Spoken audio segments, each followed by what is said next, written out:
কামরুল হোসেন, আমার বাড়ি চট্টগ্রাম। বন্ধুরা, আমি আমার জীবনের গল্পটা শুরু করার শুরুতে আপনাদেরকে আমার পরিবারের বিষয়ে জানিয়ে রাখি। আমার পরিবারে আমি আছি, আমার বাবা আছে, মা আছে, রয়েছে আমার দাদা দাদি সহ আমার বড় ২ জন ভাই, রয়েছে আমার ছোট একটা ভাই সহ আমার ছোট একটা বোন। আমরা টোটাল ৪ ভাই ১ বোন। আমাদের পরিবারটা বন্ধনগরী চট্টগ্রাম থেকে একটু দূরের কোনো এক ছোট্ট গ্রামের এক উচ্চবিত্ত পরিবার। আমার বাবা পেশায় একজন মাওলানা। শুধু মাওলানা নয়, আমার বাবার অনেক বেশি সয় সম্পত্তি আছে আমাদের এলাকায়।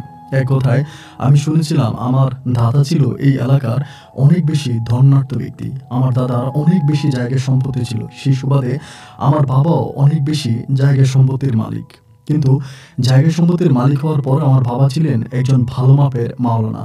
৫ ওয়াক্ত নামাজ পড়তেন, দ্বীনের কাজ করতেন এবং ইসলামের পথে আমার বাবা নিজের জীবনকে মিলিয়ে দেয়। আমি খুব ছোটবেলা থেকে দেখে আসছি, মসজিদে আজানের শব্দ শুনলে আমার বাবা শত ব্যস্ততার মাঝেও দৌড়ে মসজিদে ছুটে যেত। ৫ ওয়াক্ত নামাজ পড়তো, রোজা রাখতো, দ্বীনের পথে চলতো। আমাদের পরিবারটা একটা ধর্মীয় এবং ধার্মিক পরিবার বলাই চলে। আমি আমার জীবনের গল্পটা আমার শিক্ষা জীবন থেকেই শুরু করি। আমি আমার শিক্ষা জীবনে অনেক ভালোভাবেই কাটাই। আমার বড় যে ভাইরা ছিল তারা সবাই মোটামুটি উচ্চশিক্ষিত। তাদের সাথে আমিও খুব মনোযোগ দিয়ে পড়াশোনা করি। আমার ছোট ভাইয়ের ছোট বোনটাও পড়াশোনার প্রতি খুব ভালো ছিল। আমি আমাদের এলাকারই কোনো একটা মাদ্রাসা থেকে আমার পড়াশোনা শুরু করি এবং খুব কম সময়ে আমি আমার শিক্ষা জীবনের সমাপ্তি ঘটাই। একটা সময় আমি চাকরির জন্য বিভিন্ন জায়গায় দরখাস্ত করি। আমার আবার ইচ্ছে ছিল আমি একজন বড় মাপের মাওলানা হব বা বড় মাপের টাইটেল পাস কিছু হব। কিন্তু আমার ভিতর হঠাৎ করে কেন জানি মনে হলো আমি শিক্ষকতা করব। আমার ছোটবেলা থেকে না শিক্ষকতা পেশাটাকে অনেক ভালো লাগতো, যার কারণে প্রয়োজন ছাড়াও আমি আমার পড়াশোনার পাশাপাশি আমি অনেক জায়গায় টিউশনি করতাম এবং অনেক কিন্ডারগার্টেনে মাদ্রাসায় আমি পড়াইতাম। এটার আমার কোনো প্রয়োজন ছিল না। আমার আব্বা কিন্তু আমাকে পর্যাপ্ত টাকা দিত আমার পড়াশোনার জন্য। এরপরেও নিজের ইচ্ছায় আমি এই কাজটা করতাম। এটা করতে আমার ব্যক্তিগতভাবে অনেকটা ভালো লাগতো এবং এরকম করে আমার দিন আর রাতগুলো কাটে এবং একটা পর্যায়ে আমি একটা মাদ্রাসায় চাকরি পাই এবং এই মাদ্রাসাটা আমাদের এলাকা থেকে মোটামুটি বেশ দূরের কোনো একটা জায়গায় এবং মাদ্রাসাটা অনেক নামী একটা মাদ্রাসা। সেই মাদ্রাসায় সবসময় বাচ্চারা ভালো রেজাল্ট করে এবং মাদ্রাসাটার অনেক বেশি সুনাম আছে ওই এলাকায়। এবং আধা সরকারি ওই মাদ্রাসায় আমি তখন শিক্ষক হিসেবে ইন্টারভিউ দিই। আলহামদুলিল্লাহ, আপনাদের সবার দোয়ায় আমি ইন্টারভিউতে পাশ করি। পাশ করার পরে আমি সেই মাদ্রাসায় চাকরি করার জন্য নিয়োগ পাই এবং আমি সেই মাদ্রাসায় শিক্ষকতা করি এবং মাদ্রাসায় যতগুলো শিক্ষক ছিল তাদের মাঝে সবচেয়ে কম বয়সী শিক্ষক হচ্ছি আমি। আমার বয়স ছিল একেবারেই কম এবং আমাকে দেখলে আসলে কেউ শিক্ষক মনেই করতো না। অনেকে আমাকে এই মাদ্রাসার ছাত্রই মনে করে। আমি ছাত্রদের সাথে চলাফেরা করলে কেউই আমাকে ভাবে না যে আমি তাদের শিক্ষক। আমাদের সমাজে কিছু মানুষ আছে দেখবেন, যারা দেখতে শুনতে অনেকটা ছোট মানুষের মতো, কিন্তু তাদের বয়স হয়েছে। আমি ঠিক তাদের মতোই, হাতে পায়ে বাড়ি নাই কিন্তু বয়স আমার অনেক। ওই মাদ্রাসায় তখন শিক্ষকতা করি। এরকম করতে করতে একদিন হলো কি, আমি আপনার এটা হয়তো আপনার সময় মানে আপনার লাঞ্চের সময়, মানে জোহরের পরে আমি মসজিদে গেছি, জোহরের নামাজ পড়ছি এবং জোহরের নামাজ পড়ার পরে আমি মসজিদ থেকে ফিরে আসার সময় দেখলাম আমাদের মাদ্রাসার পিছনে আমাদের মাদ্রাসার কিছু মেয়েরা, তারা সম্ভবত ক্লাস 9-এ পড়ে এই বয়সী, এবং এই বয়সী কিছু মেয়েরা আমার মাদ্রাসার পিছনে প্রচুর মারামারি করতেছে এবং শুধু মারামারি না, তারা কেমন জানি একটা ঝগড়াঝাটির মধ্যে মানে লেগে গেল। খুব জোরে জোরে চিল্লায় কথা বলতেছে, একজন আরেকজনকে মারার জন্য যাইতেছে, মানে খুব বিশ্রী একটা অবস্থা। তো রাস্তা দিয়ে আসার সময় আমার মাদ্রাসার পিছনটা দেখা যায়, তো মাদ্রাসার পিছনে এই দৃশ্যটা দেখলাম। এখন দেখা গেল যে আমাদের এখানে মাদ্রাসার পাশে হচ্ছে বাজার আছে, তো অনেক গণ্যমান্য লোকজন এই বাজারে আসে এবং তারা যদি কোনোভাবে এই জিনিসটা দেখে বা তারা যদি দেখতে পায়, তাহলে তারা আমার মাদ্রাসা নিয়ে একটা বিরল মন্তব্য করবে, একটা খারাপ মন্তব্য করবে যে আমার মাদ্রাসার মধ্যে এগুলো কি হচ্ছে এবং শিক্ষকরাও বা আমরা ছাত্রীদেরকে কি শিক্ষা দিচ্ছি, এটাও তাদের মনে আসবে। এবং সেই জায়গা থেকে আমি খুব ক্ষিপ্ত হলাম, অনেকটা রেগে গেলাম যে তারা কেন এরকমটা করলো এবং কেন তারা এরকম ঝামেলাটা করলো। এই বলে আমি তখন চলে আসছি, মানে আমি মাদ্রাসাতে আসছি। আসার পরে ওই ক্লাস 9-এ আমার লাঞ্চের পরে সেকেন্ড ক্লাসটা আমার, মানে 2 নম্বর ক্লাসটা আমার। তো সেকেন্ড ক্লাস আমি তখন খুব রাগান্বিতভাবে ক্লাসে ঢুকলাম। নতুন শিক্ষক হিসেবে ছাত্রছাত্রীরা আমার খুব একটা ভয় পায় না, এবং তারা আমার সাথে খুব ফ্রেন্ডলি মিশে চেষ্টা করে, যেহেতু আমার বয়স কম এবং আমি দেখতে শুনতে একটু ছোটোখাটো টাইপের, এই জন্য সম্ভবত। এবার মাদ্রাসায় যাওয়ার পরে, মানে ওই সেকেন্ড ক্লাসে যাওয়ার পরে ক্লাস 9-এর ওখানে যাওয়ার পর আমি তখন ক্লাস করতেছি এবং ক্লাসে ঠিক মাঝামাঝি সময় আমি স্টপ হয়ে গেলাম। স্টপ হয়ে আমি জিজ্ঞেস করলাম, তো মেয়েরা তো বোরকা পরে আছে, হিজাব পরে আছে, মুখোশ পরা, ওদেরকে তো চেনা যায় না যে কারা ওখানে এরকম করছিল। আমি বললাম, দেখো এই মাদ্রাসায় আমি খুব মানে একদম কনিষ্ঠ, খুবই ছোট একজন শিক্ষক এবং আমি পড়াশোনা করি, এটাই আমার চাকরি জীবনের প্রথম। আমি কোথাও শিক্ষকতা করতেছি। তো আমার কথা হচ্ছে, দেখো আমি খুব ভালোভাবে বলি, যদি ভালোভাবে তোমরা জিনিসটাকে নাও তাহলে ভালো, আর যদি খারাপভাবে নাও তাহলে এই স্কুল মানে এই মাদ্রাসার মধ্যে আমার থেকেও খারাপ আর কোনো শিক্ষক হবে না। আমি আশা করব তোমরা আমার কথা বুঝতে পারছো। তো বলে, স্যার বলেন। আমি বললাম যে একটু আগে লাঞ্চের সময় মাদ্রাসার পিছনে আমার কাছে যেটা মনে হয় যে তোমাদের ক্লাসেই হবে, ক্লাস 9-এর মেয়েরাই হবে, যেহেতু ক্লাস 9-এর মেয়েরাই সবসময় মাদ্রাসার পিছনে ওই জায়গাটায় আড্ডা মারে। তো তোমরা ওখানে মারামারি করছিলে, কে দাঁড়ায় যাও। এইটা বলার পরে মানে মেয়েরা চুপ হয়ে আছে। আমি বললাম, দেখো আমি ভালো করে আবারও বলতেছি যে যদি দাঁড়ায় যাও তাহলে ভালো, আর যদি না দাঁড়াও এর পরিস্থিতি খুব ভয়ানক হবে, মানে এতটাই ভয়ানক হবে যেটা তোমরা চিন্তাও করতে পারবে না। এবার খেয়াল করে দেখলাম যে মেয়েরা সবাই দাঁড়ায় গেছে, মানে সবগুলো দাঁড়ায় গেছে এবং সবগুলো দাঁড়ানোর পর আমি মানে অবাক হয়ে গেলাম। বললাম যে তোমরা সবাই মারামারি করছো? বলে, জি হুজুর। ওই সময়টা তো অবশ্য আমার ক্লাসের মানে মেয়ের সংখ্যা খুবই কম ছিল, কারণ আজ থেকে গল্পটা আরো বহু বছর আগে। তো এরপরে আমি বললাম যে কেন মারামারি করছো? পরে বলতেছে, স্যার ও না রসমালাই খাইছে, মানে বলতেছে ও রসমালাই খাইছে, আমার দেয় নাই, মানে আমাদেরকে দেয় নাই। তো ওই মাদ্রাসার একটা মেয়ে আছে, নাম হচ্ছে পাপড়ি, যারা আমি কখনো দেখি নাই, তবে অনেক ছাত্রছাত্রীর মুখে শুনতাম এই পাপড়ি নাকি মাদ্রাসার সবচেয়ে সুন্দরী মেয়ে। বলে, স্যার হুজুর পাপড়ি রসমালাই খাইছে, কি বলে মিষ্টি খাইছে, রসগোল্লা খাইছে, আমাদেরকে দেয় নাই। তা আমি বাজার থেকে আসার সময় রসমালাই মানে আপনার যেই মিষ্টির দোকানটা ছিল ওই দোকানটা কিন্তু বন্ধ দেখছি। আমি এটা দেখে আসছি কিন্তু দোকানটা বন্ধ। পরে আমি বললাম যে ও রসগোল্লা আনছে কোত্থেকে, মিষ্টির দোকানটা তো বন্ধ ছিল, এবং মিষ্টির দোকান বন্ধ থাকার পরও রসমালাই কোথায়, মানে মিষ্টিটা কোথায় পেয়েছে? পরে বলতেছে যে হুজুর ও না মিষ্টি আনার জন্য কোনো দোকান লাগে না। আমি বললাম, কি বললা? ওই মিষ্টি আনার জন্য কোনো দোকান লাগে না, তা ও আনে কোত্থেকে, কে ওকে দেয়? এবং একটা মানে বাচ্চার এটা বলার পর না সবাই কেমন জানি একটু হাসাহাসি করতেছে, মানে হাসতেছে। আমি একটু তখন মানে বিব্রত হলাম, হাসতেছে কেন, কি ব্যাপার তোমরা হাসতেছো কেন? পরে ওরা বলে যে হুজুর আপনি তো মাদ্রাসায় নতুন আসছেন, আপনি তো জানেন না আমাদের মাদ্রাসার ছাত্রী পাপড়ি, ওর সাথে 7টা জিন আছে এবং ওই 7টা জিন ওকে যখন যেটা খাইতে মন চায় ওকে সেটাই এনে খাওয়ায়। মানে আমি এই প্রথম কারো মুখে শুনতে পেলাম যে একটা মেয়ের সাথে 7টা জিন থাকে। আমি একটু চুপ হয়ে গেলাম, চুপ হয়ে বললাম যে তোমরা কি মানে তোমরা ঠিক আছো, তোমাদের মাথা সব ঠিক আছে, এগুলো কি বলতেছো? তো আমার ফার্স্ট বেঞ্চে বসা ছেলেটা আমাকে বলতেছে, হুজুর এটা আমি কেন, এটা আমাদের অত্র এলাকার সবাই জানে যে আমাদের মাদ্রাসার ছাত্রী পাপড়ির সাথে 7টা জিন আছে, এটা আমরা সবাই জানি। আমি তখন বললাম, পাপড়িকে? বলো ওইটা পাপড়ি। তো মুখোশ পরা আছে। আমি বললাম যে পাপড়ি এদিকে আসো। পরে আসছে, আসার পর চেয়ার পাশে দাঁড়াইছে। বললাম, তোমার নাম কি? বলে, আমার নাম মোসাম্মদ পাপড়ি। তোমার বাবার নাম কি বললো, মায়ের নাম কি বললো? পরে আমি বললাম যে তোমার সাথে নাকি 7টা জিন আছে? আর বললো, হ হুজুর আছে। মানে এমনি বলতেছে আছে। আমার কাছে বিষয়টা তখন মানে কেমন যেন একটু দুষ্টুমি মনে হচ্ছে, যেটা কি বলে একটা মেয়ের সাথে 7টা জিন থাকে কেমন করে, এটা কোনো কথা নাকি? আমি বললাম, তুমি কি সিনেমার গল্প বলতেছো আমাকে, কোনো নাটক দেখছো, সিনেমা দেখছো? বলে, না হুজুর আমার সাথে 7টা জিন আছে। তাই আমি বললাম, দেখাও তো তোমার 7টা জিন কোথায়। এমনি বললাম যে তোমার 7টা জিন কোথায়, তুমি দেখাও তো। বলে, হুজুর এখন নাই। তাই আমি, কখন ছিল? বলে, লাঞ্চ আওয়ারে ছিল। তাই আমি বললাম, লাঞ্চ আওয়ারে কোথেকে আসছে? বলে, হুজুর ওরা আসে, ওরা মাঝে মাঝে আসে, আমার সাথে দেখা করে, আমার সাথে কথা বলে। আমি বললাম, তো এসে কি করে? বলে, আমার যখন যেটা খাইতে মন চায় ওইটা আমাকে খাওয়ায়। তাই বললাম, তো কি খাইতে মন চাইছিল তোমার আজকে? বলে, আমার রসগোল্লা খাইতে মন চাইছিল। তা আমাকে 1 প্যাকেট রসগোল্লা এনে দিছে। তা মেয়েরা সবাই কারাকারি করে খেয়ে ফেলছে এবং কেউ পাইছে কেউ পায় নাই, এই নিয়ে মারামারি হয়েছে। আমি বললাম, আচ্ছা ঠিক আছে, তা আমার তো কিন্তু একটু সন্দেশ খাইতে মন চাইতেছে, আমার কি একটু সন্দেশ এনে দিবা? পরে বলতেছে, হুজুর এখন তো নাই, আমি পরে বললে আপনাকে এনে দিব। তাই আমি বললাম, শোনো সবকিছুর একটা সীমা আছে, সবকিছুর একটা সীমা আছে এবং সীমা লঙ্ঘন করো না। যদি সীমা লঙ্ঘন করো তাহলে এর পরিণতি খুব খারাপ হবে। তোমরা যে মাদ্রাসার পিছনে এইভাবে দুষ্টমি করেছো, তোমরা মাদ্রাসার বড় মেয়ে, ক্লাস 9-এর মেয়ে, মানে অনেক বড়, বিয়ের বয়সে তোমরা, এবং তোমরা যদি মাদ্রাসা এরকম বিশৃঙ্খলা করো তাহলে আমাদের মাদ্রাসার পাশে একটা বড় বাজার আছে, ওই বাজারের লোকজনরা কি বলবে? সবাই বলবে যে আমরা বাচ্চাদেরকে কি শিক্ষা দিচ্ছি বলো, তোমরা কেন তোমাদের শিক্ষকদেরকে অপমানিত করতেছো। আমি আজকে লাস্ট ওয়ার্নিং দিয়ে দিচ্ছি এবং আজকের পর থেকে আমি যাতে কখনোই না শুনি যে তোমরা এরকমভাবে কোনো কিছু করতেছো, এবং যদি আমি শুনতে পাই তবে এর পরিণতি তোমাদের জন্য খুব খারাপ হবে। আমি ভালোই ভালোই বললাম, তোমরা কথাটা ভালোই ভালোই নিও। এই বলে আমি তখন বললাম যে, এই মেয়ে, গুজবে কথাবার্তা বাদ দাও, তুমি তোমার ক্লাসে যাও। এই কথা বলে মেয়ে তখন আমি ক্লাসে পাঠিয়ে দিলাম, মানে রুমে আপনার বেঞ্চে পাঠিয়ে দিলাম। আমি ক্লাস সম্পূর্ণ করলাম, করে আমি আমার অফিস কক্ষে আসছি।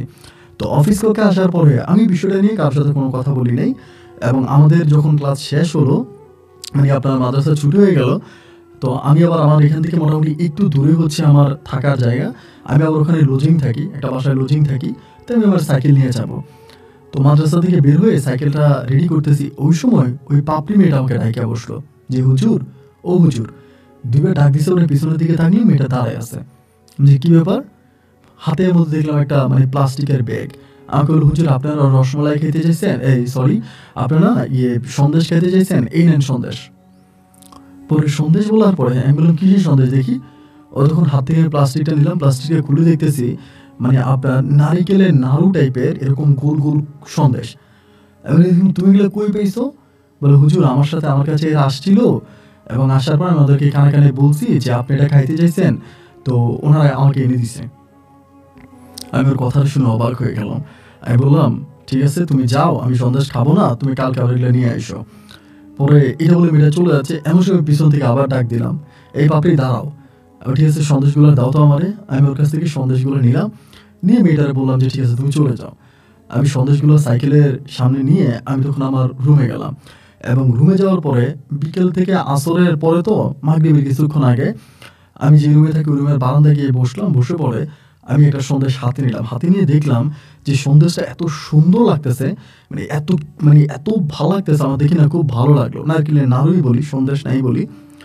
আমি তখন একটা নাড়ু মুখে দিলাম, এবং জীবনে তো আমি অনেক ধরনের খাবার খেয়েছি বা অনেক কিছু খেয়েছি, কিন্তু এই জিনিসটা আমার কাছে এত ভালো লেগেছে যা বলার মতো না, যা বলার মতো না, এত টেস্ট হয়েছে। এবং এটা খাওয়ার পরে ওই দিনে বিকেলবেলা, মানে আপনার সন্ধ্যার পরে, আমি যে বাসায় থাকি লজিং, ওই বাসার বাচ্চারা আমার কাছে পড়তে আসছে।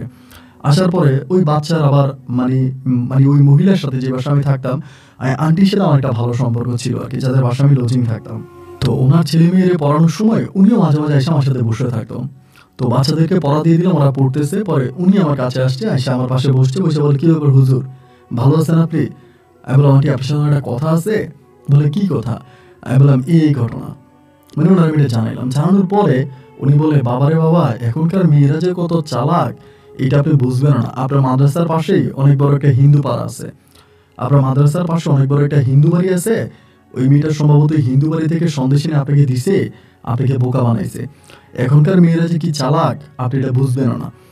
পরে আমি বললাম যে আসলে কি তাই? বলে, হ্যাঁ তাই। তাই নয় তো কি হবে, আপনি মেয়ের সন্দেশ পাবে কই? তাইলে হিন্দু বাড়ি আছে, ওখান থেকে নিয়ে আসছে, সুযোগ করে গিয়ে এসে আপনারা দিছে, আপনার বেকুব বানাইছে, আপনি তো নতুন শিক্ষক, এই জন্য আপনাকে বোকা বানানো হয়েছে।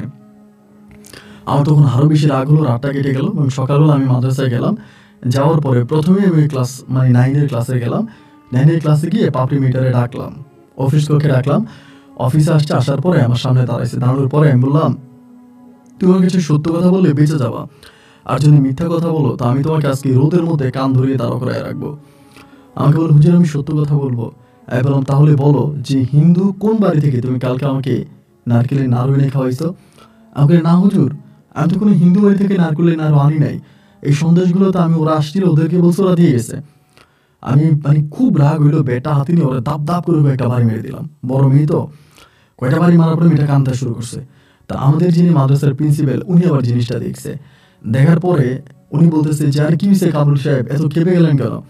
আমি বললাম, হুজুর আপনার মাদ্রাসার মেয়েগুলো যে এত চালাক, আমি শিক্ষক আমার বেকুব বানায়, আমার মক্কেল বানায়। পরে উনি হাসতে হাসতে আসছে, ওই প্রিন্সিপালটা অনেক ভালো ছিল, আসছে আয়সা বলতেছে যে, এই মেয়ে তুমি যাও, তুমি ক্লাসে যাও। পরে মেয়ের ক্লাসে পাঠিয়ে দিল। আমি খুব রাগান্বিত অবস্থায় চেয়ারে বসে আছি। প্রিন্সিপাল এসে আমার চেয়ারে বসছে, বসে বলতেছে, কামরুল সাহেব কি হয়েছে, তো রাগ কেন বলেন তো আমারে? আমি বললাম, হুজুর দেখেন এই ঘটনা। আমি ওর কাছে এই বিস্তারিত ঘটনাগুলো বললাম, এবং বলার পরে তিনি বলতেছে, দেখেন সত্য মিথ্যা আল্লাহ জানে, আমরা মুসলিম, আমরা হুজুর, আমরা শিক্ষকতা করি, আমরা যেহেতু আল্লাহকে মানি, কোরআনকে মানি, তো সেই কোরআন অনুযায়ী যদি সত্য কথা বলতে হয়, তাহলে জিন জাতিকে আমরা বিশ্বাস করি যে পৃথিবীতে জিন জাতি আছে, এবং মৃত্যুর পরে জিন আর ইনসান এই দুটো জাতির বিচার হবে। এখন লোকমুখে শুনি কোনটা সত্য কোনটা মিথ্যে এটা আমি জানি না। আমি বহু লোকের মুখে শুনি যে এই মেয়ের মা অনেক বড় মাপের একজন কবিরাজ। সে বিভিন্ন মানুষের অনেক কথা বলতে পারতো, এবং সে যে কবিরাজিটা পাইছে এই কবিরাজিটা তার মেয়েকে দিয়ে পাইছে, পাপড়িকে দিয়ে পাইছে। এবং পাপড়ি মেয়েটাও আপনি তার চেহারা দেখেন না, তার চেহারা কিন্তু অদ্ভুত রকমের সুন্দর, এরকম সুন্দর বলার মতো না।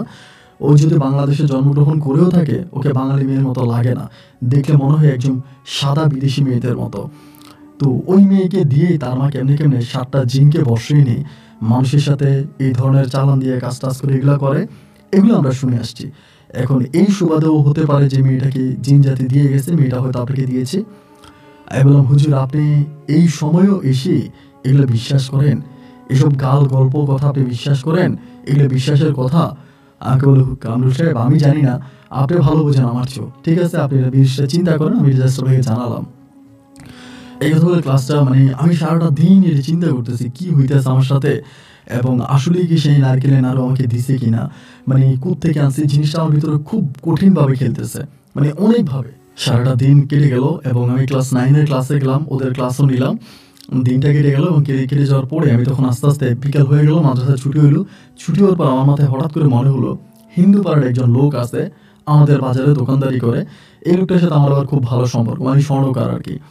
তা আমি চিন্তা করলাম হিন্দু পাড়ার মধ্যে তো বাড়ি বেশি না, ঘর বেশি না, হাতে কোনো অল্প কয়েকটা ঘর। তো আমি ওই স্বর্ণকারের দোকানে গিয়ে যদি ওনার সাথে কথা বলি যে হিন্দু পাড়ার কোন মেয়েটা বা হিন্দু পাড়ার এই কোত্থেকে হিন্দু পাড়ার কেউ সন্দেশ বিক্রি করে কিনা, বা কার ঘরে সন্দেশ বানানো হয়েছে কিনা, বা আমার মাদ্রাসার মেয়েরা ওইখানে যায় কিনা, যদিও যায় কার ঘরে যায়, মেয়েটা সন্দেশটা আনলো কোথেকে এটা জানার জন্য আমি তখন বিকালবেলা ওই স্বর্ণকারের দোকানে গেলাম, জুয়েলারিতে গেলাম। যাওয়ার পরে উনি আবার আমার সাথে ভালো সময়, কী ব্যাপার হুজুর আজকে আপনি আমাদের দোকানে? এলাম, ভাই আপনার সাথে একটু কথা আছে, বেরিয়ে আসেন। উনি ক্যাশ থেকে বেরিয়ে আসলো, ওনারা বের করলাম, বের করে আমি বললাম যে ভাই রে, আপনাদের পাড়ার মধ্যে সন্দেশ বিক্রি করে কি? বললে, হুজুর এখনো তো সন্দেশের সময় না, আর সন্দেশ তো কেউ বিক্রি করে না। এগুলো আপনাদের বাড়িতে কেউ সন্দেশ বানায়? বলে না, কারো বাড়িতে সন্দেশ আছে? বলে আমার মতে নাই, কারণ এখন পূজা নাই, কোনো অনুষ্ঠান নাই, সন্দেশ আসবে কোথেকে? আমি বললাম, আপনি কি একটু খবর নিয়ে দেখবেন? বলে না, খবর নেওয়ার কিছু নেই, এটা আমি জানি তো, আমাদের বাড়ির মধ্যে কেউ সন্দেশ নাই। আমি বললাম, না আমার মাদ্রাসার একটা মেয়ে আপনাদের হিন্দু বাড়িতে গিয়ে সন্দেশ এনে আমাকে দিছে। বলে না, আপনাদের মাদ্রাসার মেয়েরা তো কোনোদিনও হিন্দু বাড়িতে যায় নাই, এবং হিন্দু বাড়িতে যাওয়া ওদের জন্য নিষেধ, আমরা নিজেরাই নিষেধ করেছি। ওরা আমাদের যাতে আমাদের আশেপাশে না আসে, ধর্মীয় একটা বিষয়। তো হিন্দু পাড়ার দিকে কোনোদিনও মাদ্রাসার মেয়েরা যায় না। আপনি যেটা শুনেছেন, যেটা বলেছে আপনাকে মিথ্যা বলছে। আমি বলি, তাহলে আপনারা বলি, আপনি একটু দাঁড়ান, এই ঘটনা। পরে আমি ওই পাপড়ির কথাটা বলছি, বলে বলে এটা হাসিতে উঠছে। হাসিতে আমাকে বলতেছে, কামরুল সাহেব আপনি তো মাদ্রাসায় নতুন, এটা জানেন না, আসলে পাপড়ি মেয়েটার সাথে 7টা জিন আছে, এবং ওই 7টা জিন মেয়ে যখন যা বলে তাই শোনে, এবং যেটা খেতে মন চায় মেয়েরে খাওয়ায়, এবং মেয়েরে স্বর্ণ গয়না অলংকার অনেক কিছুই দেয়। এটা আমরা সবাই জানি, আমরা এই পাড়ার সবাই জানি, হয়তো আপনি বিষয়টা জানেন না। কথাটা শোনার পরে ভাই আমি ওনার কথা আমি বিশ্বাস করে ফেলছি, কারণ উনি অনেক দিন ধরে এই বাজারে দোকানদারি করে, অনেক পুরনো একজন দোকানদার, তিনার অভিজ্ঞতা অনেক বেশি। তো সেই অভিজ্ঞতার আলোকে আমি বিশ্বাস করলাম যে না, এটা সত্যি হতেও পারে।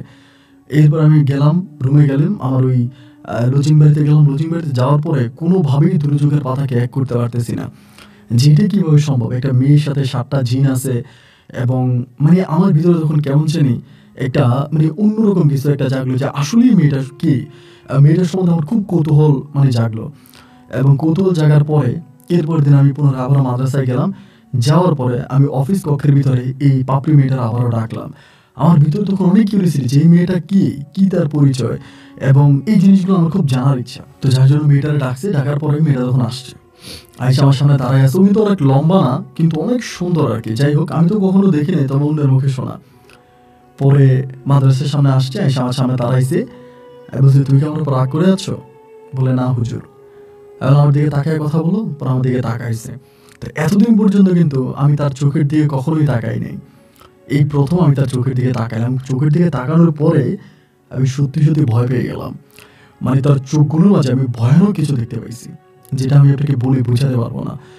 এবং দেখার পরেই আমি জাস্ট চুপ হয়ে গেছি, কোনো কথা বলি না।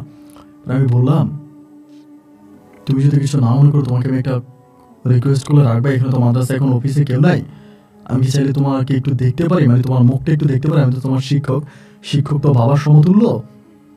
পরে বলে আচ্ছা ঠিক আছে হুজুর। এটা বলেও তখন করে কি, ওর মুখের যে মাস্কটা আছে হিজাবের ওইটাও খোলে। এবং আলহামদুলিল্লাহ আমার জীবনে আমি এত সুন্দর মেয়ে দেখি না। আমার মনে হয় আল্লাহ তার একদম নিজের হাতে বানিয়ে দিছে, এত যে সুন্দর বলার মতো না। আমি তার দিকে তাকে আমার চোখের দৃষ্টি সরতেছে না। আমি বললাম ঠিক আছে, মানে আমার তখন পুরোপুরি বিশ্বাস হয়ে গেল যে হ্যাঁ এরকম কিছু একটা অবশ্যই হয়েছে এবং পাপড়ি যা বলেছে তাই সত্য, আসলে ওর সাথে খারাপ কিছু আছে এবং ওর সাথে খারাপ জিন আছে। আমি তখন এটা বিশ্বাস করে ফেললাম এবং বিশ্বাস করে আমি বললাম যে ঠিক আছে তুমি ক্লাসে যাও, আমি তোমার সাথে এই বিষয় নিয়ে পরে কথা বলবো। ও তখন ক্লাসে চলে গেল। ক্লাসে চলে যাওয়ার পরে ভাই এই যে মেয়েটারে এক নজর দেখলাম, ওই এক নজর দেখার পরেই না আমার ভিতরে এই মেয়েটাকে নিয়ে কেমন জানি আনচান আনচান করতেছে। এই মেয়েটাকে নিয়ে আমার ভিতরে ভালো লাগা কাজ করতেছে। মানে আমার কাছে মনে হচ্ছে যে আপনি খারাপভাবে নেবেন না, মানে আমার মনে হচ্ছে আমি এই মেয়েটাকে বিয়ে করব। মানে আমি তো এখনো বিয়ে করি নাই, বাট আমার যদি বিয়ে হয় তাহলে আমি এই মেয়েটাকে বিয়ে করবো, কারণ এত সুন্দর মেয়ে গোটা পৃথিবী খুঁজলেও পাওয়া যাবে না। তো আমার খুব ভালো লেগে গেছে। লেগে যাওয়ার পরে আমি এভাবে 2-3টা দিন কেটে গেল। এই পাপড়ির সাথে কিন্তু আমি আর কথা বলি না। এবার আমাদের মাদ্রাসার আরেকজন হুজুর আছে, ওনার সাথে আমার আবার ভালো সম্পর্ক, উনিও শিক্ষক। পরে ওনার আমি প্রথমত এই বিষয়টা একটু জানাইলাম যে আমি বললাম যে এই ঘটনা, আমি ওরে বিয়ে করতে চাই, আপনি কি বলেন, এমনি বলছি। বলার পরে তিনি খুব রহস্যজনকভাবে আমার মুখের দিকে তাকাইল, তাকায় বলতেছে কামরুল হুজুর এগুলো কি বলেন। আমি বললাম খারাপ কিছু বললাম নাকি? বলে না, আমি ভাবলাম যে যেহেতু আমি মাদ্রাসায় শিক্ষকতা করি, মাদ্রাসার কোনো ছাত্রীকে বিয়ে করতে চাইছি, এই জন্য উনি আবার রেগে গেল বা ওনার কাছে বিষয়টা মাইন্ডে লাগছে, এমন তো হতে পারে। পরে আমি বললাম হুজুর আপনি কি মাইন্ড করলেন নাকি, মাইন্ড খাইছেন নাকি? বলে না মাইন্ড করি নাই, কিন্তু আপনি কি জানেন না কোনো কিছু? আমি বললাম না জানিনি, এই জন্য তো আপনাকে জিজ্ঞেস করি। বলে ওই মেয়ের তো বিয়ে হবে না, ওই মেয়ের তো বিয়ে হবে না, আর ওই মেয়ের মা কখনো মেয়েকে বিয়ে দেবে না। এই মেয়ের সাথে 7টা জিন আছে, এটা কি আপনি জানেন? আমি বললাম কি বলেন, 7টা জিন আছে? বলে হ্যাঁ। তো বললাম যাদের সাথে জিন আছে তাদের কি বিয়ে হয় না? বলে হ্যাঁ হয়, কিন্তু আমি জানি না, আমার মনে হয় যে মেয়ের মা বিয়ে দিবে, তারপরে আপনি মেয়ের মায়ের কাছে বিয়ের প্রস্তাবটা পাঠাতে পারেন, দেখেন রাজি হয় কিনা। পরে আমি বললাম আচ্ছা ঠিক আছে। এরপরে আমি এর পরের দিন আমি যে আন্টির বাসায় থাকতাম, যার বাসায় লজিং থাকতাম, ওই আন্টিকে আমি পুরো ঠিকানাটা লিখে দিয়ে আমি বললাম আমি মাদ্রাসায় যাচ্ছি, আপনি বিয়ের প্রস্তাবটা নিয়ে যান, বিয়ের প্রস্তাবটা নিয়ে যান এবং আমার সম্বন্ধে সব কিছু বলবেন, দেখেন উনি কী বলে। তা আমি তো সারাটা দিন মাদ্রাসায় আছি, মাদ্রাসা থেকে গেলাম। ওই সময় আমার মোবাইল ফোনের ব্যবস্থা নাই, যে মোবাইল ফোন টোন ছিল, আজ থেকে আমার বহু বছর আগের ঘটনা, ওই সময় মোবাইল ফোন ছিলই না। পরে আন্টি তখন গেল, আন্টি যাওয়ার পরে কী হয়েছে জানি না, আমি সারাদিন মাদ্রাসায় ক্লাস করি। বিকেলবেলা বাসায় যাওয়ার পর আমি আন্টিকে ডাকলাম, আন্টি কী হইলো, আপনি গেলেন, কী নিউজ পাইলেন? পরে উনি বলে প্রথমত আমাকে বলে বাবা তুমি যে আমাকে বলছিলাম এটা তোমাকে নারকেলের নাড়ু বা সন্দেশ এই টাইপের কিছু এনে দিয়েছে, আমি যে বলেছিলাম এটা মনে হয় হিন্দু পাড়া থেকে আনছে, আসলে মেয়েটা হিন্দু পাড়া থেকে আনে নাই, এই মেয়েটার সাথে আসলে 7টা জিন আছে। এইটা আমি আজকে মেয়ের বাড়িতে গিয়ে বিষয়টা ক্লিয়ার হয়ে আসলাম। আমি বললাম 7টা জিন আছে কি নাই এটা তো আসলে দেখার বিষয় না, বা এটা তো জানার বিষয় না। আমি আপনাকে পাঠাইলাম যে মেয়েটার আমি পছন্দ করি, আমি তার বিয়ে করতে চাই, এই বিষয়ে কথা বলার জন্য। তা আপনি কি এই বিষয়ে কথা বলেছিলেন? বলে হ্যাঁ হুজুর, আমি এই বিষয়ে কথা বলেছিলাম এবং আমি তো এই বিষয়ে কথা বলার জন্যই গিয়েছি। আমি তখন বললাম তাহলে তো বেশ ভালো, তো কি আপডেট দিল, আপনি কি আপডেট পাইলেন আমার একটু জানান। পরে আমার বলতেছে যে হুজুর কি বলবো, আপনারা বলতেও তো আমার কেমন জানি লাগতেছে এবং বুঝতে পারতেছি না আপনাকে কিভাবে বলবো।